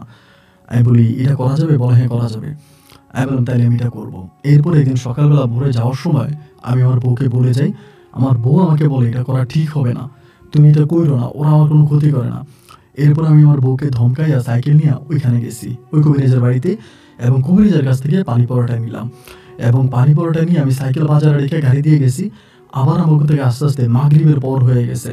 তো যেহেতু আমার বাসার সাথে পানি পরোটা আছে, আমি চিন্তা করলাম যে আমি বাজারে লোকজনকে নিয়ে যাব, বাড়িতে এভাবে যাব না, কারণ তো একদম আমার একা পাইয়া সাইকেল আমাকে একা পাই আমার নিয়ে চলে গেছে, যদি এবার নিয়ে যায়। এবার বাজারে আরও 2-3 জনকে নিয়ে আমি তখন সাইকেলটা বাজারে রেখে আমি বাড়িতে আসছি। বাড়িতে আসার পর বাড়িতে আস্তে আস্তে প্রায় 9টার মতো বেজে গেছে, 9টা বাজে বাড়িতে আসছি। এবং বাড়িতে এসে আমি তখন একটু রিল্যাক্সে বসছি। মারে বললাম যে মা, আমার মেয়েটা তখন আমার মায়ের পাশে বসে আছে। আমি বললাম যে মা, তোমাদের বৌমা কোথায়? আমার মা বলে ঘরেই তো। আমি বললাম ঘরে? কোন ঘরে? বলে তোর ঘরে। কোন ঘরে থাকবে আর? আমার আচ্ছা ঠিক আছে। এরপর আমি আস্তে আস্তে করে উঠলাম, উঠে আমার মেয়েটারে বললাম, আমার মেয়েটা জানি কেমন আমার দিকে একটু অন্যভাবে তাকায় আছে আজকে, মানে কেমন করে জানি তাকায় আছে অন্যভাবে। পরে আমি বললাম যে আমি তাইলে আমার রুমে দিয়ে গেলাম। আমার রুমে গেছে, আমার রুমে যাওয়ার পরে আমার মেয়েটা পিছন পিছন আসছে আমার। আসার পরে রুমে ঢুকার পরে আমার ওয়াইফ তখন শুয়ে আছে। আমি বললাম যে তুমি খাবার খাইছো? বলে খাইছি, তুমি খেয়ে আসো। পরে আমি গেলাম, আমি খাবার খেলাম, খাই আমি এসা ওর পাশে শুইলাম। শোয়ার পরে আমি বললাম যে বাপরে, তোমার কি শরীর খারাপ? বলে না। তো ওই দিন ওর মুখটা যেন কেমন খারাপ ছিল, একটু অন্যরকমভাবে শুয়ে আছে, আমার দিকে খুব একটা তাকাচ্ছে না, মানে একটু ইংরে মুড। তাই আমি জানি না যে কেন রাগ করে আছে। পরে আমি বললাম, আমি তো জানি আমার বেডরুমে এই জিনিসগুলো আসে না। তাই আমি বললাম বাপরি, ওই জিনিসটা আনছি। আমাকে বলে তো কি করব? আমি বললাম এই জিনিসটা আমি এমনি এমনি করে ওনাদের গায়ে ছিটে মারতে হবে। বলে আচ্ছা ঠিক আছে, ওইটা টেবিলের উপর রেখে আসো। আমারে বলে। আমি বললাম টেবিলের উপর রেখে আসবো? বলে হ্যাঁ টেবিলের উপর রেখে আসো। আমি গেলাম, এগুলো টেবিলের উপরে রাখলাম, টেবিলের উপরে রেখে আমি জাস্ট আসছি খাটে, এবং খাটে আসা মাত্রই আমাকে মায়ের শুরু। আমাকে ঘুষি লাথি মানে এমনভাবে মারতেছে, আমি আর মানে বুঝতে পারতেছিলাম না। আমার হাতে গা পায়ে মানে পুরো মায়ের আমাকে ফাটাই ফেলতেছে। আমি বলতেছি আমাকে এরকম মারতেছো কেন? আরে তুমি আমাকে এভাবে মারতেছো কেন? আমার অপরাধ কি? আমার অন্যায় কি? এবং মারতে মারতে আমাকে ওই জায়গাটার মধ্যে জ্ঞান মানে আমি অজ্ঞান হয়ে যাই, আমার শরীরের ব্লাড বের করে আমি জ্ঞান হারিয়ে ফেলি। এবং জ্ঞান হারিয়ে ফেলার পরে আমার মা এসে তখন দরজা ধাক্কাইতেছে বাইরে থেকে, আর দরজা খোল দরজা খোল দরজা খোল। আমি তখন জ্ঞান ফেরার পরে আমি তখন দরজা খুলছি, খোলার পরে মা ঢুকছে, ঢুকে দেখেছি অবস্থা। মা চিৎকার দিল, বাবা আসলো, এসে আমাকে মেডিকেলে নিয়ে গেল, এবং আমার 2টা পা ভেঙে ফেলছে। 2টা পা ভেঙে ফেলছে, আমার পায়ের মধ্যে রড ঢুকানো হয়েছে হসপিটালে, এবং রড ঢুকানোর পরে মোটামুটিভাবে আমাকে তখন বাড়িতে আনা হয়। এবং বাড়িতে আনার পরে আমার বউ নেই, আমার সন্তানও নেই। আমি বললাম জোড়া কোথায়? মা বলে আমি জানি না। আমি বললাম তুমি জানো না মানে? মা বলে ওই দিন রাতের পর থেকে ওনাদেরকে আর দেখতে পাচ্ছি না। আমি বললাম কি বলো, ওই দিন রাতের পর থেকে তুমি আমাদেরকে দেখতে পাচ্ছ না? আমি তোমার কাছে আসলাম পানি পড়া নিয়ে, আমি তোমার সাথে কথা বলছি। মা বলে আমার সাথে কথা বলছো? আমি তো ঘুমিয়ে গেছি। আমি বললাম কি, তুমি না সোফাতে বসেছিলা? আমি না বললাম তোমার নাতিনটা তোমার পাশে ছিল, তুমি না আমি আমার বউর কথা বললাম, তুমি না বললা ঘরে আছে। আমার মা বলে তুই এগুলো কি বলস? তুই যেদিন আসছস রাতের বেলায়, ওই দিন তো আমি শুয়ে গেছি, তোর আব্বা শুয়ে গেছে, কে সোফাতে বসেছিল? আমি তখন বুঝতে পারলাম এটা কি হলো, কি আমি দেখলাম আমার মা সোফাতে বসে আছে, আর মা আমারে বলতেছে মা নাকি ওখানে ছিলই না। পরে আমি এভাবে 15-20 দিনের মতো কেটে যায়, আমার মেয়ের কোনো সন্ধান পাই না, আমার ওয়াইফেরও কোনো সন্ধান পাই না। এবার আমি আমার শাশুড়ির সন্ধানে যাই আমার বাবাকে নিয়ে। মানে অনেক দিন পর্যন্ত হসপিটালে ছিলাম আমি, এর মাঝে বাড়িতে হসপিটালে 2 জায়গায় মিলাই অনেকদিন পর আমি তখন আমার শাশুড়ির সন্ধানে যাই। শাশুড়ির সন্ধানে গিয়ে দেখতে পারি উনি এখনও কবিরাজের কাজ করে, কিন্তু ওনার মেয়ে নাতিন করেছে উনি বলতে পারে না, মানে উনি বলতে পারে না। পরে উনি শুধু একটা কথা বলে, আমি সেদিনই বলেছিলাম যে আমার মেয়ের নিয়ে সুখে থাকবে না। পরে বাড়িতে আসি, বাড়িতে এসে আমি এইজন ওইজন অনেকজনকে জিজ্ঞেস করি যে কোথায় গেল, কোন জায়গায় গেল, আমি খুঁজে পাই না। তবে আমি তো এটা নিশ্চিত ওরা চলে গেছে বা ওদেরকে নিয়ে গেছে। অনেক কবিরাজের কাছে যাচ্ছি, অনেক তান্ত্রিকের কাছে যাচ্ছি, অনেক ফকিরের কাছে যাচ্ছি, ওদেরকে ফিরিয়ে আনা যায় কিনা বা ফিরিয়ে আনলে কীভাবে ফিরিয়ে আনা যায়, কিন্তু কোনো তান্ত্রিক কবিরাজ কেউই আসলে ওভাবে বলে না। সবাই বলে নিয়ে গেছে, ওরা যেখানে আছে নিয়ে গেছে, এখানে আর আসবে না। এরকম করে করে প্রায় আমার 1.5 বছরের মতো কেটে যায়। এই 1.5 বছরে আমার না খাওয়া না ঘুম, আমি জাস্ট পাগলের মতো হয়ে যাচ্ছিলাম। 1.5 বছর পরে চট্টগ্রামের একদিন একটা মাহফিলে আমি যাই। মানে আমি তখন কিন্তু বড় বড় ইসলামিক অনুষ্ঠানগুলোতে যাইতাম, মাহফিল, উরুস শরীফ বা এরকম একটা অনুষ্ঠান যেতাম। ওইখানে মাহফিলে যাওয়ার পরে যখন মুনাজাতে আমি কান্না করতে শুরু করি, মানে চিৎকার করে কাঁদি, এবং তাবরুক দিয়ে তবরুকটা খেয়ে আমি সে জায়গার মধ্যে শুয়ে আছি। ফজরের কিছুক্ষণ আগ মুহূর্তে আমি ওইটা তাহাজ্জুদ পড়ছি, পড়ে আমি ওখানে কান্না করতেছি। একজন লোক তখন আসলো, আইসা আমারে বলে, কি ব্যাপার বাবা, কাঁদতেছো কেন? আমি বললাম যে আমি এমনি কাঁদতেছি। পরে বলে, আমার কাছে বলো, সমস্যা নাই। পরে লোকটাকে দেখে আমার কাছে কেমন ভালো লাগলো, মানে একটু ভালো লাগলো। ভালো লাগার পরে আমি তখন ওনারে বললাম যে এই ঘটনা, মানে ঘটনাগুলো বললাম। বলার পর উনি বলে, আমি এই মাজারেই থাকি বা এই জায়গায় আমি থাকি, তো তোমার আমি একটা জিনিস দিই, এটা পানি পড়া দিয়ে পানি পড়াটা তুমি খাবা। পানি পড়াটা যদি খাও তাহলে তোমার ওয়াইফের সাথে তোমার দেখা হবে। আমি বললাম কীভাবে? বলে স্বপ্নে। আমি বললাম তারপর? বলে স্বপ্নে দেখা হলে পরে তোমার ওয়াইফকে তুমি জিজ্ঞেস করবা সে তোমার কাছে আসতে চায় কিনা। সে যদি তোমার কাছে আসতে চায় তুমি এই মাজারে আবারও আসবা, এসে আমার এই নাম, আমার নাম হচ্ছে এইটা, এটা বলে সবাই চিনবে, আমার কাছে নিয়ে যাবে। আর তোমার ওয়াইফ যদি বলে সে আসবে না, সে যদি বলে সে আসবে না, তাহলে আর তুমি আমার কাছে আইসো না, আমার কাছে আসার প্রয়োজন নাই, তুমি আর আমার কাছে আইসো না। আমি বললাম আচ্ছা ঠিক আছে, আমি আপনার কথা মানছি। এবং ওনার কথা মানার পরে আমি তখন বাড়িতে আসছি। আসার পরে এর যেদিন উনি আমার বলল, দিন শুক্রবার রাত্রে ছিল, সরি বৃহস্পতিবার রাতে আমি পানিটা খাইছি, খেয়ে আল্লাহ বিল্লাহ করে দোয়াতের উপরে আমি তখন শুইলাম। এবং শোয়ার পরে আলহামদুলিল্লাহ আমি আমার বউ এবং আমার সন্তানকে স্বপ্নে দেখলাম। আমার সন্তান, আমার বউ, আমি এরকমভাবে দেখলাম একটা রাস্তা দিয়ে হাঁটতেছে, রাস্তার পাশে বসে আছে। আমি দেখে দৌড়ে আমার সন্তানটাকে করে নিলাম। আমার বউরে বললাম, কী ব্যাপার, তুমি এখানে কী করো? চলো বাড়ি চলো। আমাকে বললাম, আমি যাবো না। কেন যাবো না? তোমার বাড়ি, তোমার ঘর, তুমি কেন যাবো না? আমাকে বলে যে না, আমি এখানে ভালো আছি, আমি এখানে ঠিক আছি, আমার এখানে ভালো লাগে, আমি এটা ছেড়ে যাবো না। আমি বললাম, কেন এটা ছেড়ে যাবো না? তুমি আমার সাথে চলো, আমি তোকে নিয়ে যাবো, আমি তোমার স্বামী। আমাকে বলে না, আমি এখানে থাকবো, আমি এখানে ঘর বানাইছি, আমার মেয়েকে নিয়ে এখানে ভালো আছি, আমি এখানে ঘর বানাইছি, আর এখানে অনেক মানুষ আরও আছে, অনেক মানুষদেরকে জিনেরা এখানে রেখেছি, অনেক মানুষদেরকে জিনেরা পৃথিবী থেকে নিয়ে আসে, আইন এই জায়গায় রাখে, এবং অনেকে এখানে আছে, আমি সবার সাথে ভালো আছি, আমি এখান থেকে যাবো না। আমি বললাম, কেন যাবো না? বলে, গেলে তোমার আম্মু ঝগড়া করে, তোমার আব্বু ঝগড়া করে, আমি যেখানেই যাই ওনারা আমার সাথে আছে, তো ওনারা আর আমাকে ওইখানে থাকতে দেয় না, ওনারা আমাকে নিয়ে আসছে। আর তোমাকে নিয়ে আসছে ভালো কথা, তুমি আমার সাথে চলো, আমার সাথে চলো। বলে না, আমি যাবো না, আমি তোমার সাথে যাবো না, আমি তোমার সাথে যাবো না। তো আমি মেয়েটার প্রথমে আমার মেয়েটার করলাম, মেয়েটা বলো, আব্বু আমি যাবো না, আমি আমার সাথে থাকবো, আমি এখানে থাকবো, তা আমার সাথে চলো। চলো না, ওরা চলো, এই চলো চলো, এরকম জোরাজোরি করতে করতে হঠাৎ আমার ঘুমটা ভেঙে গেল। ঘুমটা ভেঙে গেলো, মুখটা ধুইলাম, ধোয়ার পরে সকালে আমি মায়ের পুরো বিষয়টা জানালাম যে মা এই ঘটনা। আমার মা বলে, তুই আবার ওই কবিরাজের কাছে যা, যে মাজারে গেছিস বা যে জায়গায় গেছো ওনার কাছে আবারও যা, গিয়ে ওনার হাতে পায়ে ধরে বল, উনি চাইলে তোর বউরে তোর কাছে নিতে পারবে, উনি চাইলে একমাত্র তোর বউরে তোর কাছে নিতে পারবে, এছাড়া কেউ আর পারবে না, তুই ওনার কাছে যা, ওনার শরণাপন্ন হ। আমি তখন আমার মায়ের বললাম, মা উনি তো আমাকে মানা করছে, উনি আমাকে বলছে যদি আমার বউ আসতে না চায়, আমি যে ওনার কাছে না যাই। আমার মা বলার, সেও তো মানুষ, তুই যা, গিয়ে ওনারে বল। মা এটা বলার পরে এই দিন এবং এর পরের দিন রাত কাটলো, এরপর দিন সকালবেলা আমি ওই জায়গার উদ্দেশ্যে, চট্টগ্রামের ওই জায়গার উদ্দেশ্যে রওনা দিলাম। মানে চট্টগ্রাম বলতে আপনার ওই মাজারে আর কি, ওই জায়গায় রওনা দিছি। এবং ওই জায়গায় আমি যাওয়ার পরে আমি তখন এখানে যারা আছে, মাজারে যারা থাকে, ওদেরকে জিজ্ঞেস করলাম যে এই লোকটা, মানে এই লোকটা কোথায় বা এই লোকটার কি? আমি বলি, উনি তো এখানে থাকে না। এবং আমি যখন এই প্রথমে ওখানে একটা উরুস হয়, মাহফিল হয় বড় জানি, তবে কার নামে মাহফিল হয় এটা কিন্তু আমি ওই সময় জানতাম না। এবং সেদিন আমি জানতে পারি যে লোকটা যে নামটা আমাকে বলে গেছে, ওনার নামের উপরে মাহফিল হয় এবং এটা ওনারই মাজার। আমি বললাম, এটা ওনার মাজার? বলে হ্যাঁ, এটা ওনারই তো মাজার। পরে আমি বললাম, উনি বলছে ওনারে লাগলে এখানে আসার জন্য। পরে বলে না, এটা ওনারই মাজার, তবে ওনার দুইটা নাম, যে নামটা আমি বলছি এটাও একটা নাম আছে, মানে মাজার যারা খেদমত করে তারা বললে, এবং আরেকটা নাম ওনার আছে, তো ওনার দুইটা নাম আছে। পরে আমি আর কিছু বুঝতে পারলাম না। পরে না বুঝে আমি বাড়িতে চলে আসছি। আসার পর আমার মারে বললাম যে মা এমন এমন ঘটনা। আমার মা সব ওই মাজারে গেছে এবং অনেক লোকদের মাঝে শুনতে পেলাম ওই মাজারে যে নামটা উনি আমাকে বলছে ওই ওনারই মাজার এটা। এরপরে আমি আর ওনাকে পেলাম না এবং আজকে প্রায় বহু বৎসর হয়ে গেল, অনেকগুলো বছর হয়ে গেল, 10 থেকে 12 বছরের মতো হইল। আমার মেয়ে, আমার বউ, কারোর সন্ধান আর আমি পাই নাই। আমার মা আমাকে পুনরায় আবার বিয়ে করাইতে চাইছে, কিন্তু আমি বিয়ে বসি নাই বা বিয়ে করি নাই। এই পর্যন্ত একইভাবে আছি। আমার দৃঢ় বিশ্বাস আমার মেয়ে আর আমার বউ কোনো একদিন আমার কাছে ফিরে আসবে, এই বিশ্বাসে